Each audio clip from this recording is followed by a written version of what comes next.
Recentemente, Anthony Bragaglia, através da Lei de Liberdade de Informação, adquiriu alguns documentos com informações que confirmam que os Estados Unidos fizeram testes em fragmentos de OVNIs recuperados. Aqui no canal já foi feito um vídeo falando destes documentos. Se quiser saber mais, o link estará na descrição do vídeo. É claro que os OVNIs são objetos voadores não identificados e não são necessariamente extraterrestres, mas só o fato de, através deste pedido de Anthony, o governo americano ter liberado algumas informações já é algo relevante para a pesquisa ufológica. Além disso, os documentos falavam de algumas características bem interessantes e que batem com a descrição de naves alienígenas e supostos fragmentos recuperados em incidentes ufológicos. Após a divulgação desses documentos por Anthony, o Pentágono informou que, na verdade, aqueles documentos se referiam a um programa de testes e desenvolvimento de armas. Nestes documentos, várias informações foram suprimidas, porém o nome do oficial que gerenciou o programa de estudo de OVNIs da Agência de Inteligência de Defesa foi descoberto, e essa informação acabou levando a várias outras que mostraram um pouco mais de como funciona o acobertamento por parte do governo norte-americano de tudo que envolve o fenômeno ufológico. Este oficial que gerenciava o programa de estudo de OVNIs do governo é o Dr. James Lacatski. Agora aposentado, James foi um dos maiores cientistas de foguetes da Agência de Inteligência de Defesa, porém também era gerente de um estudo de OVNIs para o Pentágono. Como James trabalhava em dois projetos ao mesmo tempo, um secreto do Pentágono e outro oficial da agência, então as duas funções e os dois projetos se misturavam, fazendo com que os estudos de OVNIs fossem disfarçados de programas de desenvolvimento aeroespacial e de armas. James Lacatski seria o predecessor de Luiz Elizondo, que já é conhecido por ter trabalhado em programas secretos de pesquisa ufológica do governo. Elizondo já fez inúmeras declarações para a mídia sobre o estudo de OVNIs do governo. Estudo este que, segundo matéria do The New York Times em 2017, foi executado por vários anos e recebeu quase 30 milhões de dólares, além de ter operado com vários nomes para despistar. Em 2018, o próprio Elizondo disse que James foi obrigado a sair de seu posto no programa porque oficiais militares religiosos de extrema-direita não gostaram das conclusões que James tinha tirado sobre o fenômeno ufológico, pois ia contra aquilo que eles acreditavam.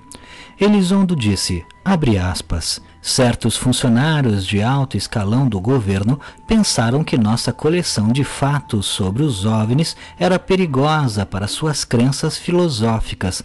Na verdade, a carreira do meu antecessor na AATIP foi arruinada por causa do medo extraviado de alguns poucos da elite. Em vez de aceitarem os dados fornecidos por um cientista de foguetes de primeira linha, eles decidiram que os dados eram uma ameaça ao seu sistema de crenças e, em vez disso, destruíram sua carreira por causa disso. Fecha aspas. O nome de James foi descoberto porque um ufólogo australiano chamado Kate Basterfield tinha outra versão do mesmo documento que Anthony havia recebido, e nelas o nome de James aparecia.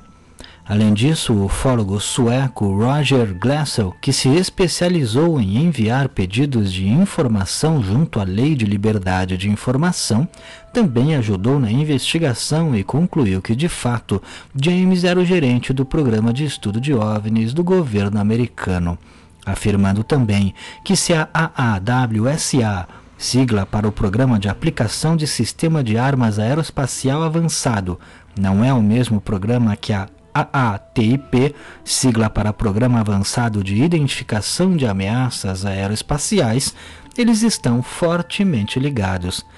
Em 2017, ainda na matéria do The New York Times, o senador Harry Reid, que já falou abertamente sobre a questão ufológica, disse, abre aspas, recebi uma comunicação de um homem que trabalhava para uma das agências de defesa, um PhD.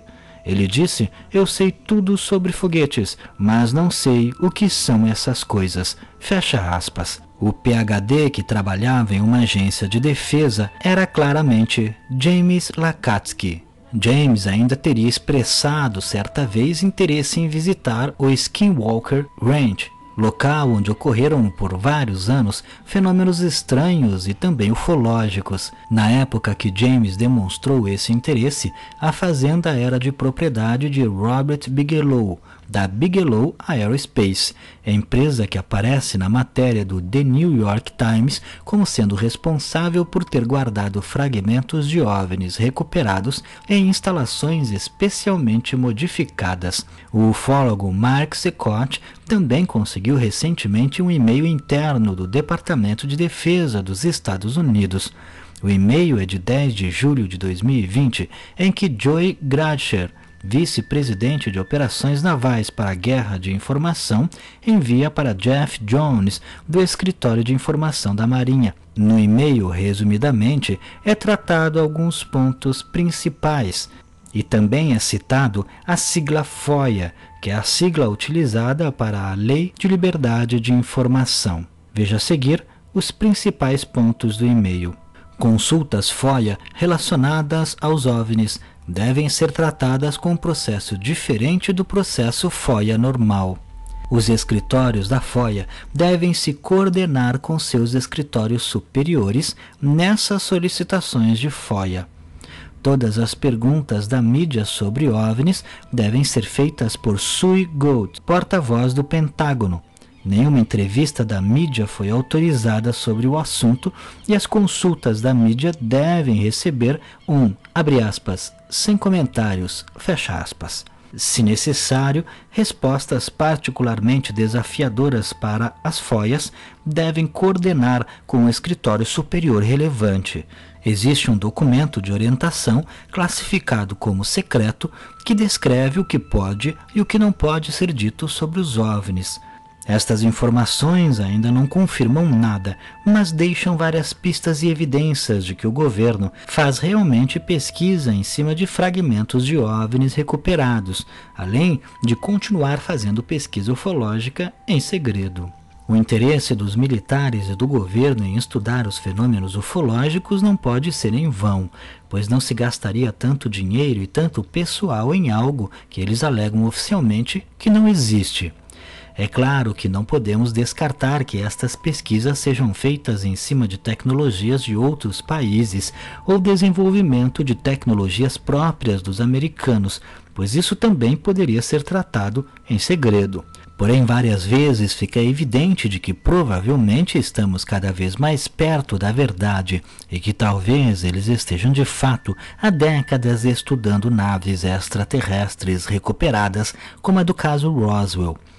Outra coisa que chama a atenção é a informação de que alguns oficiais de alta patente não teriam gostado das conclusões que James teria obtido de suas pesquisas e que o motivo seria que isso iria contra as crenças daqueles que comandam. Mas não podemos esquecer que estas mesmas crenças também estão presentes na sociedade e talvez o receio em confirmar a visita de alienígenas ao planeta Terra seja justamente por isso. Talvez algo que eles teriam descoberto poderia ser suficiente para abalar drasticamente as estruturas da maior parte da sociedade humana. Mas e você? O que acha? Não deixe de comentar. Se gostou, clique em gostei. Não esqueça de se inscrever no canal, vire membro se puder clicando em Seja Membro e me siga lá no Instagram.